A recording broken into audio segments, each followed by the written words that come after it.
It is a great honor of mine to have a member of up-and-coming West Coast-based band. What's the name of your band again? Metallica. Metallica.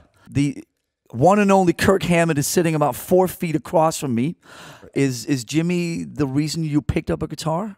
Pretty much. I mean, the story with me and Purple Haze is that when that album came out, my brother would play it at the house. That song always stood out to me because it was dirtier and uglier and more gritty and more like what it was like when I stepped out my front door than anything the Beatles were singing about or, you know, all the kids' music that was around.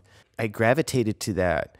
Once my brother moved out, you know, he took his record collection with him, and that was when I was about, I don't know, 8 or 9 years old. And so for me, it was back to the radio, and I didn't hear things like, you know, Purple Haze or any of the more less radio-friendly stuff that he was playing at the house. Until later on, when I was like 13 or 14, I started seeking out my own music and going to record stores and buying stuff like, you know, Deep Purple, Zeppelin, Aerosmith, Thin Lizzy.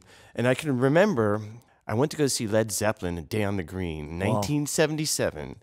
And Judas Priest had opened that show. Wow. I don't remember anything about it except for KK Downing's flying V guitar. Right. But in between Judas Priest's set and Rick Derringer's set, they played music over the PA. And they played Purple Haze. And it had been like 5 years since I had heard that. Wow. And it hit me so heavily. It hit me. It was more impactful than it had ever been because I'd heard it through a big live PA. Right.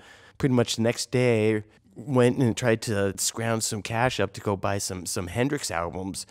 And the only Hendrix album that I could find, weirdly enough, was the Woodstock album. I bought it anyway because I had Hendrix doing Star Spangled Banner. Right. And it was playing the Star Spangled Banner that made me want to play guitar. Wow. You know, but just constantly playing that track over. What were when you think back to right when you were picking up guitar the first time, what were the first, do you remember like the first few riffs that you were trying to learn and emulate? Well, again, the very first song I ever learned was Purple Haze. Wow. And I learned it, and then 2 weeks later, I rallied some friends, me, a bass player, a drummer, and a singer, and I was plugged into an amp. The bass player was plugged into the same amp, and the vocalist was plugged into the same of course they were. amp because they had 4 inputs. How old were you at the time? I was 15 years old. Wow. And we played Purple Haze. And that's all we played for like 15 minutes. We would play it for about 15 minutes and make racket, stop, and then play it again. And it's got that wah-now. Yeah, it has that minor feel to it, you know, that darker kind of feel, which just like, you know, just reached out and just grabbed my soul.